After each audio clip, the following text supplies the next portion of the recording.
আসসালামু আলাইকুম, কেমন আছেন সবাই? প্রবাসী ঘরের ছেলে নতুন একটা ব্লগে সবাইকে অনেক অনেক স্বাগত জানাই। বছর পরে আপনারা তো সবাই জানেন যে আমার দিদির বিয়ে হয়েছে। তো আমি এখন এসেছি আমার নতুন দিদির বাড়ির শ্বশুর বাড়িতে। তো এখানে এসে একটা সুন্দর মনোরম পরিবেশ আছে।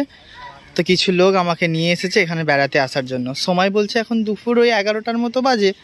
তো আমি এসেছি আমার বাড়ির সামনে, যে আমার দিদির বাড়ি আছে সেই দিদির বাড়ির সামনে একটা নিকটবর্তী খুব সুন্দর নদীর পাড় আছে, সেই নদীর পাড়ে বেড়াতে এসেছি।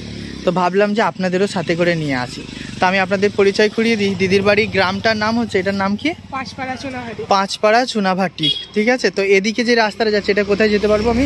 এই রাস্তাটা থেকে আচ্ছা, এদিক থেকে আমি গেলে সুন্দর একটা বি গার্ডেন বলছে, তো বি গার্ডেনে যেতে পারবো। আর এদিকটায় সাঁকরাইল যেতে পারবো এদিক থেকে। চলুন তাহলে এবার ভেতরে যাই আর আপনাদের সাথে একটু গল্প করি। এই যে ডেকোরেশনগুলো দেখতে পাচ্ছেন, আজকে সন্ধ্যায় এখানে মানে ম্যারেজ আছে, তাই তো? আচ্ছা, ম্যারেজ হল আছে এখানে। ভাই বলছে বহু প্রিয় একটা ভাইকে পেয়েছি যার সাথে আমি সুন্দর মনোরম একটা পরিবেশে বেড়াতে এসেছি।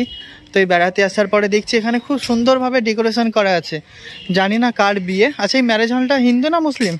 আচ্ছা, মুসলিম ম্যারেজ হল, তাই তো? কি নাম কি ম্যারেজ হলটা? আচ্ছা আচ্ছা, এটা একটা খুব সুন্দর একটা ডেকোরেশন দেখতে পাচ্ছেন আপনারা। এখানে হচ্ছে ম্যারেজ হল, বিয়ে হবে হয়তো রাত্রিরে অনুষ্ঠান আছে।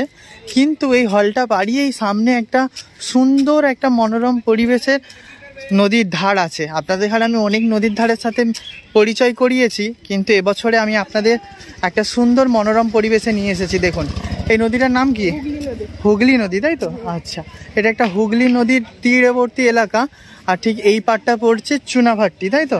আর ওই পাড়ে পড়ছে, ওই পাড়টা মেটিয়াবুরুজ। আচ্ছা, বাহ, সুন্দর একটা গ্রাম। বহু মানুষের মুখে শুনেছি যে মেটিয়াবুরুজ একটা এলাকা, যে এলাকা মুসলিম সংলগ্ন, সেখানে বহু মানুষ থাকে।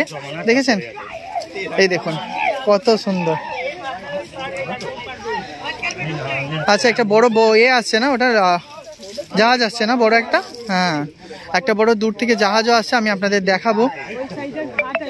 এখন আমার মোবাইলে তাপমাত্রা বলছে ওই 37 থেকে 38 ডিগ্রির মতো। তো তার মানে আপনারা ভাবতেই পারছেন কতটা গরম। আর এই গরমে কত লোক স্নান করছে দেখেছেন পুকুরে। দাঁড়াও, এই দাদাও নেমে গিয়েছে। দাদা বহুদিন পরে নদীকে খুব মিস করছিল, তো উনিও নেমে পড়েছে। ইচ্ছা আছে আমারও নামার, কিন্তু সেরকম ভাবে পোশাক নিয়ে আসিনি, তো নামতে পারিনি। হ্যাঁ, তো দেখতে পাচ্ছেন কত সুন্দর একটা পরিবেশ। হুগলি নদীর তীরে আমরা এখন দাঁড়িয়ে রয়েছি। সামনে আছে চুনাভট্টি, আর ওই পারে দেখতে পাচ্ছেন এই যে যত পরিবেশটা দেখতে পাচ্ছেন, নদীর ধারে বড় বড় বিল্ডিং, এগুলো হচ্ছে মেটিয়াবুরুজ সংলগ্ন এলাকা। হ্যাঁ, সব মুসলিম ছেলেরা সারাদিন কাজকর্ম শেষ করে এখন এসেছে এই নদীর পাড়ে সুন্দর একটা মনোরম পরিবেশে গোসল করতে। হ্যাঁ, খুব ভালো লাগে বা বহু পছন্দের একটা জায়গা, যেখানে ইচ্ছা আছে হ্যাঁ গোসল করার, কিন্তু এবছর আর হলো না। বছর পরে আবার যখন দিদির বাড়ি আসবো তখন ইনশাল্লাহ চেষ্টা করব যে এখানে এরকম একটা সুন্দর হুগলি নদীতে গোসল করতে। আর তারপরে সামনে আছে 15 মিনিট দূরে বলছে বোটানিক্যাল গার্ডেন। তো এই বোটানিক্যাল গার্ডেনে ইচ্ছা আছে একবার ঘুরে যাওয়ার। আমার আপনারা তো সবাই জানেন যে আমার নতুন দিদির বিয়ে হয়েছে, যে দিদির শ্বশুরবাড়ি এলাকায় আমরা এখন বেড়াতে এসেছি। বুঝতে পারছেন কত সুন্দর একটা মনোরম পরিবেশ। হ্যাঁ, পানিটা ঠান্ডা না গরম গো রাকিবুল দা? ও রাকিবুল দা, শুনতে পাচ্ছে না। বলছি পানিটা গরম না ঠান্ডা? ঠান্ডা আছে না? ভালো লাগছে, তাই তো? তা এখন তো আপনাদের তো বেজে গেছে টাইম, 5 মিনিটের মতো নেমেছে। কতক্ষণ থাকার ইচ্ছা আছে? কতক্ষণ থাকবে? আর 5 মিনিট থাকবেন। দেখেছেন পানি কার না ভালো লাগে, সবাইয়েরই ভালো লাগে। হ্যাঁ, আচ্ছা, সামনে একটা জাহাজ আসছে দেখেছেন? এই দেখুন, আপনাদের একবার জুম করে দেখায় জাহাজটা। একটা জাহাজ আসছে, দেখায় আপনাদের। কত সুন্দর একটা পরিবেশ দেখেছেন?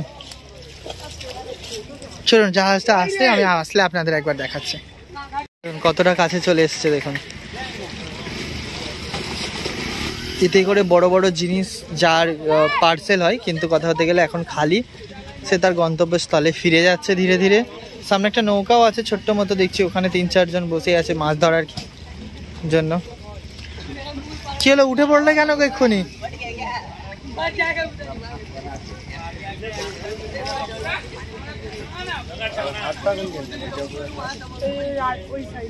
আচ্ছা আচ্ছা, ওখান থেকে আরো যেতে হয় নাকি? আচ্ছা, আরে কি হলো, উঠে পড়লে নাকি? ভালো লাগেনি নাকি? ঠান্ডা লেগে যাবে বলে, তাই তো? আচ্ছা,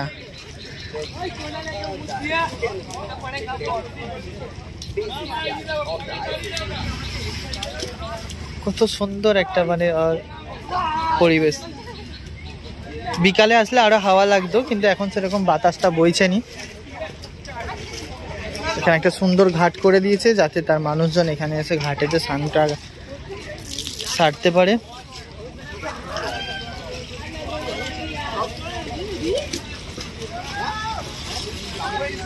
চলুন তাহলে বহুক্ষণ এখানে বসে থাকার পরে এবার বাড়ির দিকে রওনা দিই, আর ভিডিওটাও এখানে শেষ করি। সবাই ভালো থাকবেন, সুস্থ থাকবেন, সাবধানে থাকবেন। আর যদি আমার এই ছোট্ট ব্লগটি ভালো লাগে অবশ্যই কমেন্ট করে জানাবেন। ভালো লাগলে একটি লাইক করে দেবেন। সবাই ভালো থাকবেন, সুস্থ থাকবেন, সাবধানে থাকবেন। দেখা হবে খুব শিগগিরই নতুন আবার একটি ব্লগে। ততক্ষণ পর্যন্ত সবাইকে জানাই আসসালামু আলাইকুম।